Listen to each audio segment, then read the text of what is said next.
¿Qué tal? Te doy la bienvenida a este que es mi proyecto social, Reinventa Tech.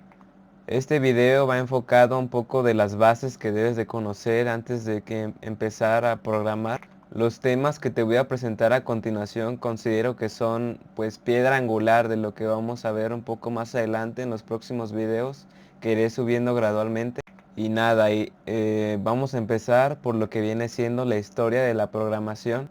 Comenzamos en la década de 1830 con Charles Babbage, considerado el padre de la computación, el cual diseñó una máquina analítica en el cual planteaba o indicaba mediante tarjetas perforadas operaciones que la máquina podía ejecutar y a su vez también planteaba que podía ejecutar bucles de instrucciones y tomar decisiones a partir de esas pues tarjetas, ¿no?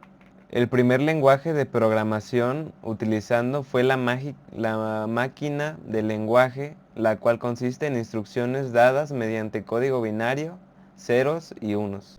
Ahora bien, entre 1940 y 1950 se creó el lenguaje ensamblador, el cual utilizaba abreviaturas legibles por humanos para facilitar la creación de instrucciones. Posteriormente aparecieron otro tipo de lenguajes especializados y algunos ejemplos de ellos son Plancalcul, Fortran, Lisp y COBOL. Estos lenguajes que acabo de mencionar fueron la piedra angular para los lenguajes de programación que se utilizan en la actualidad. De los más reconocibles y surgidos a partir de 1970 fueron Pascal, C y C++. Con la aparición del Internet surgieron numerosos lenguajes que facilitaron la programación para nuevas tecnologías. Algunos ejemplos de esto fue Python, JavaScript y Java. Bueno, y ahora pasamos a lo que viene siendo los tipos de programas. De manera general, un programa se refiere al conjunto de pasos, actividades o elementos organizados que permiten la realización de un objetivo. Un ejemplo claro de esto es un programa educativo que especifica los temas a estudiar o el programa de un evento que indica las actividades a realizar. Ahora bien, los programas de sistema son aquellos que permiten el funcionamiento básico de una computadora controlando los dispositivos conectados a ella. Un claro ejemplo de esto podría ser el sistema operativo o los controladores del sistema. Ahora bien, respecto a los programas de aplicación, estos son aquellos que permiten resolver problemas o proporcionar servicios a los usuarios. Ejemplos de ello son las hojas de cálculo, procesadores de texto, navegadores web, editores de imágenes y reproductores de multimedia. Por último tenemos los programas utilitarios y son aquellos que funcionan como herramientas que mantienen optimizado y protegido el sistema. Por ejemplo, antivirus, compresores de archivos, herramientas para copia de seguridad o desfragmentadores de disco. Ahora bien, nos pasamos a lo que viene siendo el lenguaje de programación. Y bueno, las computadoras, pues al no comprender el lenguaje humano, pues recurren a las instrucciones que deben ser escritas por medio del lenguaje de programación. Tú puedes entender el lenguaje de programación como un idioma con reglas, símbolos y estructuras que te permiten la comunicación con las computadoras. Por consiguiente, los lenguajes de programación se dividen en tres tipos: bajo, alto y medio nivel. Bueno, y por consiguiente empezaré hablando por los lenguajes de bajo nivel, y estos están diseñados para interactuar directamente con el procesador y otros componentes, por lo que permite tener al máximo control sobre la computadora y ejecutar instrucciones a gran velocidad.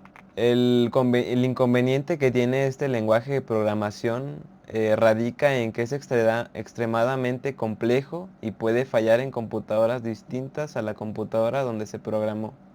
Bien, ahora pasaremos a los lenguajes de alto nivel, y son todos aquellos que están diseñados para facilitar la programación y a su vez se enfocan en resolver problemas sin preocuparse de los componentes físicos. Algunas de sus bondades son que son fáciles de aprender, utilizar y funcionan en distintos sistemas, mas sin embargo ejecutan las instrucciones de manera más lenta respecto a los lenguajes de bajo nivel, ya que necesitan ser traducidos o interpretados al lenguaje máquina.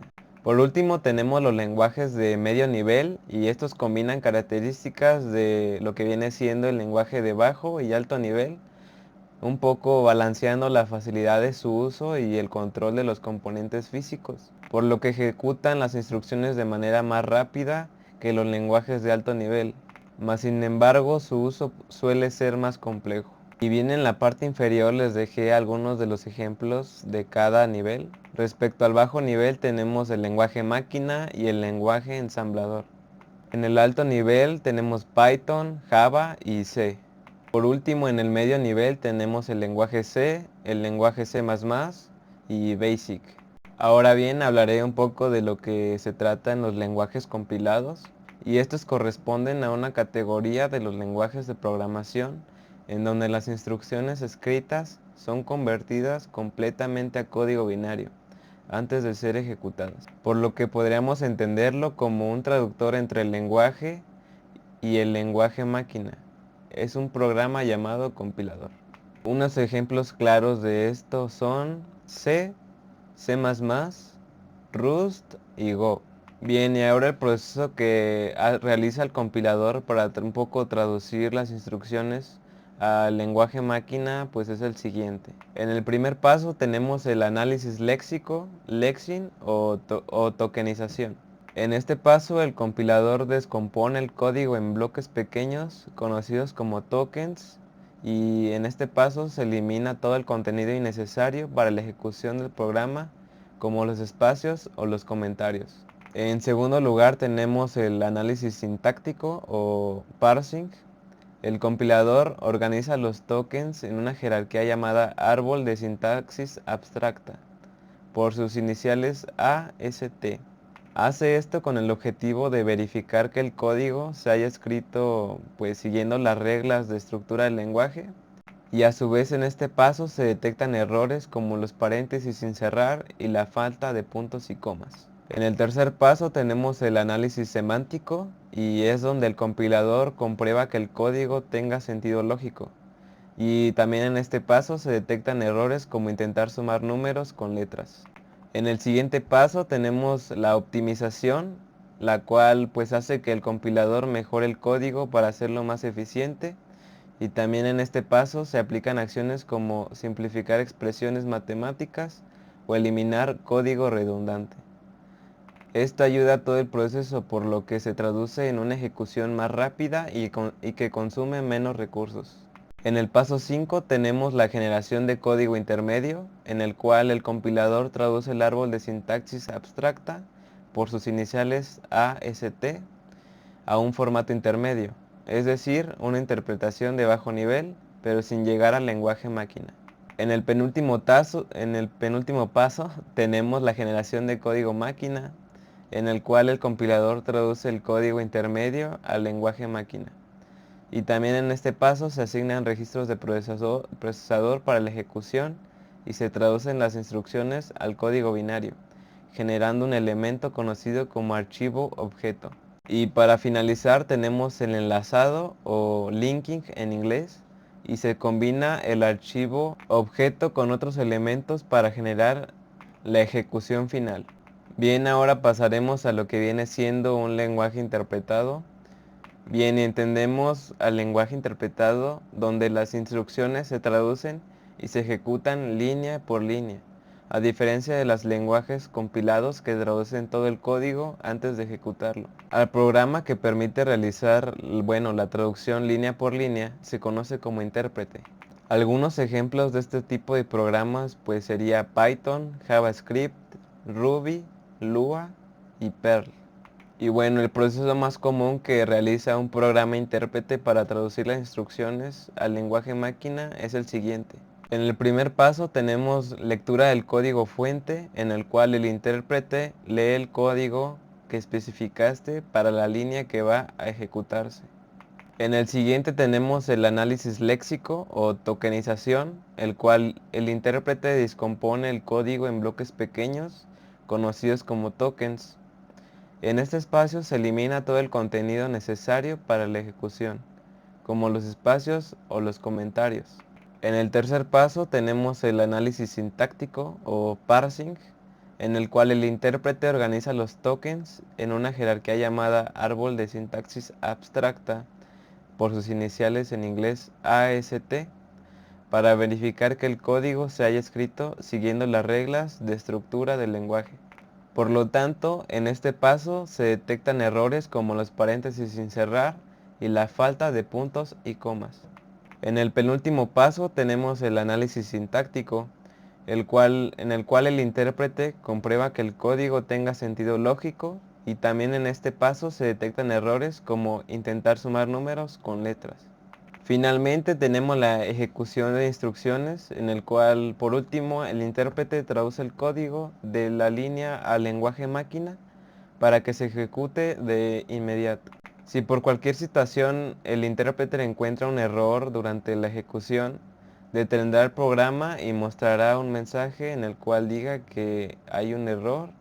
Por lo tanto, este tipo de lenguajes son ideales para ciclos rápidos de desarrollo, donde se deben crear prototipos, automatizaciones y aplicaciones web. Y bien, ahora como último tema, pues tenemos las herramientas básicas, que pues son todos aquellos sitios web, aplicaciones donde tú puedes programar. Ahora bien, entendemos todas las herramientas básicas de programación como que se refieren a todos los elementos que te permiten desarrollar y ejecutar programas de manera simple, utilizando herramientas propias de un sistema operativo o que se encuentran en la nube. Ahora bien, las herramientas más comunes con las que podemos trabajar un programador pues son las siguientes que tenemos del lado derecho. Primero que nada tenemos lo que viene siendo el editor de texto, donde desde aplicaciones como el bloc de notas que viene en Windows, TextEdit en Mac y Nano en Linux. En el caso de compilador o intérprete, pues esto depende un poco de tu sistema operativo, pero podrán existir compiladores o intérpretes instalados de manera predeterminada en tu dispositivo. Mas sin embargo, si tu sistema no cuenta con el compilador o intérprete para el lenguaje de programación que podrías llegar a utilizar, pues podrías descargarlo desde los sitios oficiales de los lenguajes que más te interesen. Por último tenemos terminal, y este también depende un poco del sistema operativo que hayas instalado, pero podrías tener varias opciones de terminal o consola disponibles. Y bien, las herramientas básicas de programación te permiten desarrollar aplicaciones eficientes en distintos entornos. Igual en la parte de abajo te estaré dejando un link de uno de los sitios web que más me ha ayudado a programar en C++ dentro de mi institución, por lo que pues te la dejo a la mano, y si es de tu agrado pues te recomiendo mucho hacer uso de ella. Y pues nada, esto sería todo de mi parte, y aquí te dejo mi contacto, mi Gmail por si tienes alguna duda, e igualmente aquí te dejo mi Discord para que te unas, y en el cual pues estaré un poco subiendo contenido de valor, tanto libros como tutoriales de C++ para que aprendas un poco más. Y pues nada, me despido.